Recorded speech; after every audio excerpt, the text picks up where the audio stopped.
Sige mga tao, sabihin niyo sa akin, saang mundo ito katanggap-tanggap? Ito ang dahilan kung bakit sawang-sawa na ang mga tao sa buong kanluran at sila ay umaaksyon.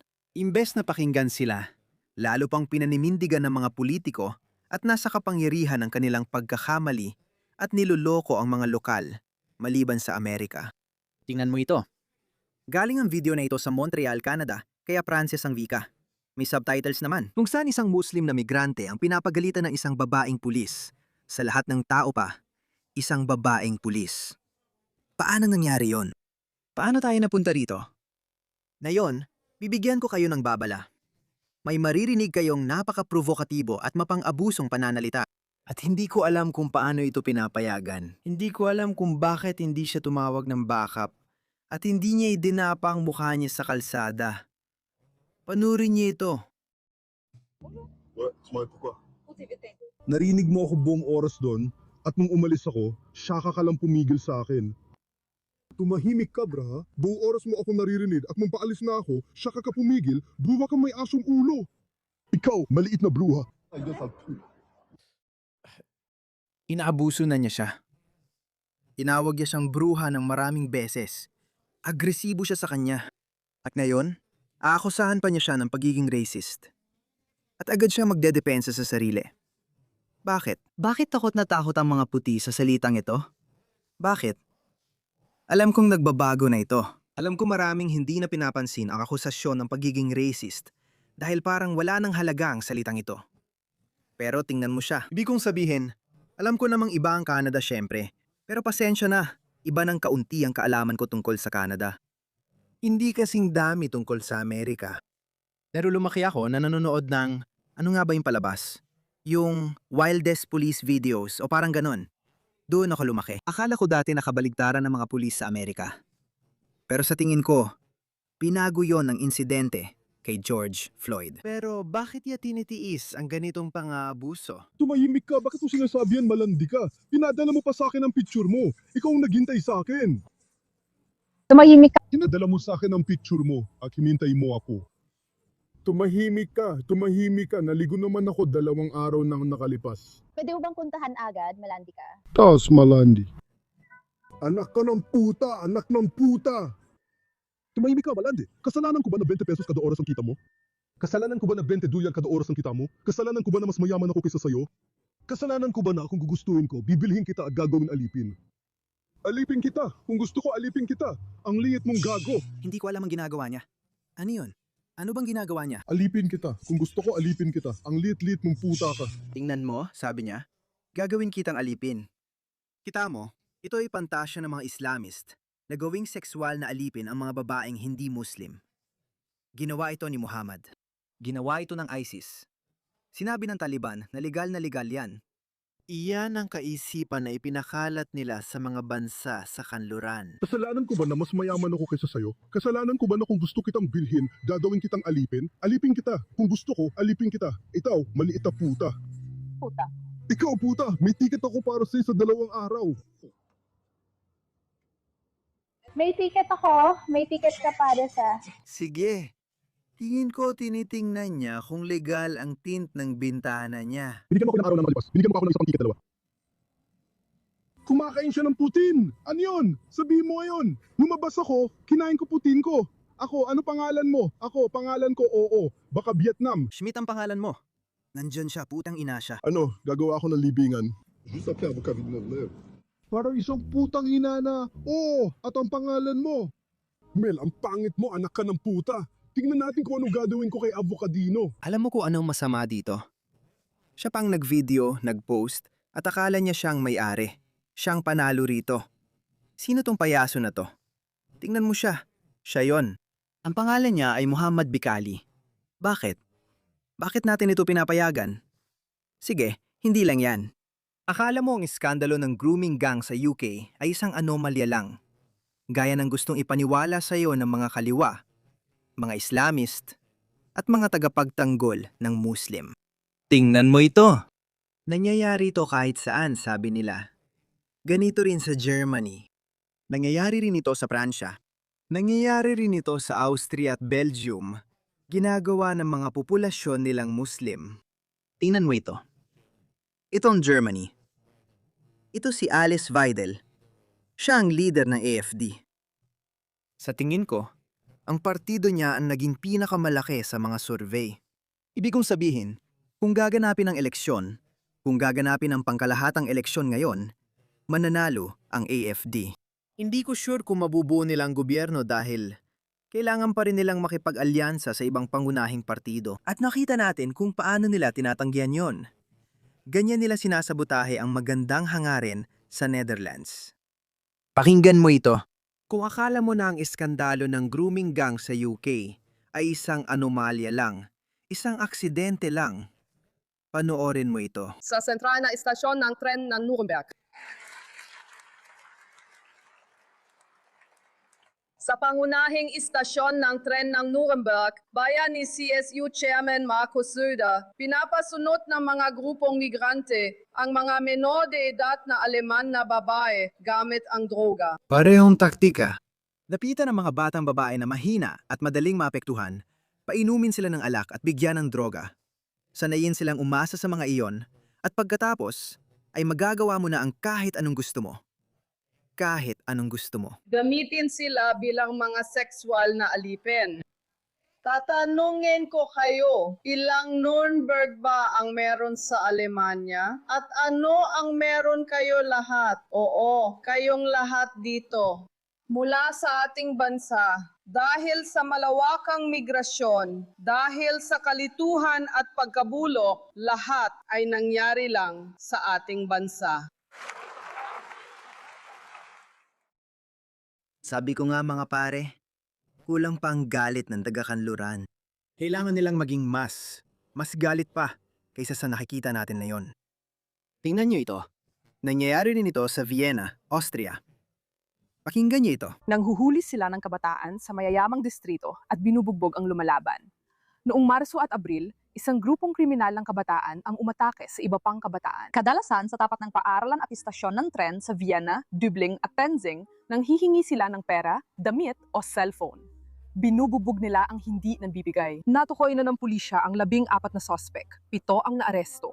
Ilan sa kanila ay dati nang kilala ng pulisya dahil sa mga naunang kaso. Nakilala na ang 14 na tao at 7 ay arestado. Hulaan mo kung ano ang mangyayari sa kanila sa kamay ng woke na sistema ng hustisya natin. Makakalaya rin sila. Makakalaya rin sila pero di ko alam gaano nakatagal ang video. Sabihin na nating nangyari ito nung nakaraang linggo. Makakalaya na sila dahil sa konseptong tinatawag na equity. Alam mo ba ibig sabihin nun? Ibig sabihin, ang equity ay may 2 antas na sistema. Ibig sabihin nito, ang mga migrante na may sarili nilang pinagmulan at mga hamon, hindi sila dapat mapasailalim sa mga batas. Na ginawa para sa mga taong lumaki sa Kanluran na may mga minanang pribilehiyo. 2 antas ito ayon sa disenyo. May mga kilala ng suspect ang pulis at may pre-pagpaparusa na. Mas matindi pa, karamihan sa kanila ay 12 to 17 taong gulang at ang iba ay di pa mananagot sa batas ayon sa pulisya. Alam mo, pareho lang ang kwento. Nagre-recruit din ang mga gang sa gitnang silangan ng menor de edad na Aprikano sa Australia. Ganon din ang ginagawa nila sa Sweden at malinaw na ginagawa rin nila yon doon. Alam mo ba kung bakit nila ginagawa yon? Alam mo ba kung bakit nila ginagawa ito? Dahil hindi dinisenyo ang ating sistema ng hustisya para harapin ang ganitong klase ng problema. Ang hustisya sa Kanluran ay ginawa para sa homogeneous at matagal ng sibilisadong lipunan. Dahil dito, hindi malamang gagawin ito ng mga batang Kanluranin. Pero nang nagpasok sila ng mga migranteng mula sa ikatlong daigdig at sa mga kulturang ikatlong daigdig, wala silang nakikitang mali rito. Ang legal na sistema natin, tulad ng sabi ko, ay hindi handa at hindi para dito dinisenyo. Hindi ito para sa mga taong ito. Pulisya ito ng Syrian, Austrian. Mamamayang Syrian, Austrian at Afghan. Duda ako sa bahaging ito. Talagang duda ako sa bahaging ito. Mga Syrian at Afghan. Iyan ang sila. Mga mamamayan ng Afghan.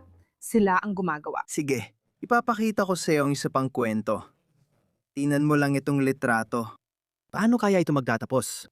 Tanungin kita? Gusto mo bang malaman paano ito nagtapos? Ganito ito nagtapos. Ang Nigerianong migrante na si Edidapo Edek Edikbola, 40 taong gulang, nakakarating lang sa UK noong 2022. ay nanaksak ng 23 taong gulang. Ang 23 taong gulang na British na estudyante ng sikolohiya, si Stephanie Irons, ay pinatay niya sa sariling bahay nito matapos tapusin ni Stephanie ang kanilang maikling relasyon. Pinaslang niya ito sa pamagitan ng paghiwa sa leeg. Ayokong sisihin ang biktima dito. Pero napakarami na nating nakita na katulad ng mga kwento, sobrang dami. Kung saan ang mga woke na liberal na babae na pinalaki na may magandang pananaw sa mundo. Lahat ng kultura ay pantay-pantay. Pare-pareho lang tayong lahat. Kasalanan lang ito ng mga puti. Rasismo ito. Maraming woke na babae ang talagang nagbayad ng mabigat na kapalit. Naalala ko tuloy yung Swedish na woke na babae na pumunta sa Congo para sa isang misyong makatao. Ginahasa at pinatay siya ng mga lokal doon. Naalala ko yung kwento tungkol sa dalawang yon. Di ko sure kung Norwegian o Swedish silang magkaibigan. Napunta sila sa Morocco para sa bike tour. Pinugutan sila ng ulo ng mga Islamista at hindi pa roon natapos ang kanilang paghihirap. Hilunan nila ng video at larawan ng mga pugot na ulo at ipinadala sa mga magulang. Siyempre, sino bang makakalimot sa Italianong lalaking ito? Itong si Vittorio Aragonese, itong taong ito. Isa siyang malaking taga-suporta ng Free Palestine. Pumunta siya sa Gaza at pinatay siya roon. Kaya Hayaan mong bigyan kita ng kaunting ideya kung sino ang mga taong ito. Tingnan mo ito. Ito ang dahilan kung bakit ang kanluran, sa kabuuan nito, ang buong kanluraning sibilisasyon o buong kanluraning lipunan, ang ilan higit pa kaysa sa iba, ay nasa sukdulan na. Sawa na ang mga tao. Tingnan mo ito. Sinusulat nila. Afghan ang lalaking ito. Pakinggan mo ang kayabangan at pagiging agresibo niya. Problema, Coco. Anong ibig mong sabihin? Bakit mo ako tinatanong? Eh kasi, ikaw ang lumalabas mula doon. Oh, bakit mo ako tinatanong? Alin niya? Nasa bulsa na. Ako, Hindi to patas. Binabayaran ka para sa hindi mo karapatan. Karapatan ko ito. karapatan mo yan. Sige, kunin mo ang pera, buwan-buwan. Mag-inom ka at matulog. Alam mo ba ibig sabihin yan? Ganito nila tinitingnan ng kanluran at mga taga-kanluran na walang ginagawa. Umasa sila sa ayuda. Nakikipagtalik sila ng walang kabuluhan. Ang mga anak nilang babae ay mga pokpok. Ang mga kapatid nilang babae ay mga pokpok. At naglalasing lang sila habang ang mga babae nila ay kinakantot ng mga alpha na lalaki tulad namin. Karaniwan ang ganitong pananaw. Hindi ako nag-e-exaggerate dyan. Karaniwan ang ganitong pananaw sa mga lalaking ito. Ito ang dahilan kaya nila turingin parang karne ang mga babae. Ito ang dahilan kung bakit sila ganito umasta. Ganito. May daan-daang video akong ganito. Tingnan mo ito. Yung mga tao sa likod, nagpipicture kaya makikita mo ang mga numerong ito. Kung magpapatuloy tayo. Sa may tubig at diretsong. Nasa likod namin, nakatingin sa camera. Paikot-ikot lang sila buong oras. Naglalakad sila. Nagpipicture sila at may isa na ibinaba ang pantalon. Ginagawa nila ito sa labas sa araw. Isa sa kanila ay binaba kanyang pantalon, pati na rin ang kanyang salawal. Kung saan niya ito hinila. Pababa pati ang kanyang pantalon. Ano yun? Hindi mo na kailangang itaas uli. Nakakadiri. Pasensya na, pero nakakadiri talaga. O, naisip mo, wow, ano yun? Si Keir Starmer ay nagtatanong, bakit ganito ang asal ng publiko? Kasi kulang pa ang nakita mo. Mangyayari yan. Tingnan mo to. Masasabi mo ba na nagtatrabaho ka sa bansang ito? Oo! Ipakita mo sa akin ang papel kung saan ka nagtatrabaho. Hindi, salamat. Hindi. Salamat. Ipakita mo sa akin ang papel. Nasaan naman ang ideya mo? Ipakita mo yung ID. Shalom, nasaan yung ID? Ipakita mo sa akin, hindi mo larawan. Hey Sheikh, ang sombrero ay kakaiba, di ba? Bansa ko ito. Oo. Pero bansa ako ito. Kaya naisip ko, Uy, oh. sa tingin ko, interesante siya. Son! Sa tingin ko, baka may interesante siyang kwento. Hayaan mo akong kausapin siya. Akala mo hindi mo ito kagagawan? Nandito ka sa bansang ito. Magpakita ka ng respeto. Magpakita ka ng respeto. Magpakita ka ng respeto.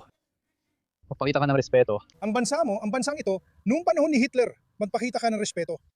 Gusto mo sa ganitong ugali, ulit, walang obligasyon ng kanluran sa mga taong ito. Dapat siyang arestuhin at ipadeport dahil sa panggugulo. Pero alam mo, walang mangyayari. Yung taong nagvi-video nito, siya pa ang mapapalabas na mali. Ikaw ang may dugo-dugo. Gusto kong malaman ng kwento ng mga tao, lalo na ng lalaking ito, kahit hindi siya masaya dito. Walang problema. Oh, kahit ano. Bawal ka pumasok pero kinausap ko sila at tinawagan nila kami na nandito ka para mag-shoot. Bakit ka nila tinatawagan? Oh, ginagawa ng mga tao yan. Kung masyado nang umiinit ang sitwasyon, umiwas ka na lang kung kaya mo at tawagan mo kami. O kaya, alam mo na, siguraduhin mong ligtas ka. O, ayaw namin magkaroon ng gulo dito. Sige. Sige mga pare, ayos. Tinititigan mo na naman ako. Ano meron? Tara na, mali ba? Naiinis ako sa mga taong katulad ng lalaking may sombrero dito. Oo, yung mga tulad niya, masyadong agresibo, di dapat nandito. Hindi. Bro, ito ang mundo. Kita mo, kayo mangging pagkakaibigan.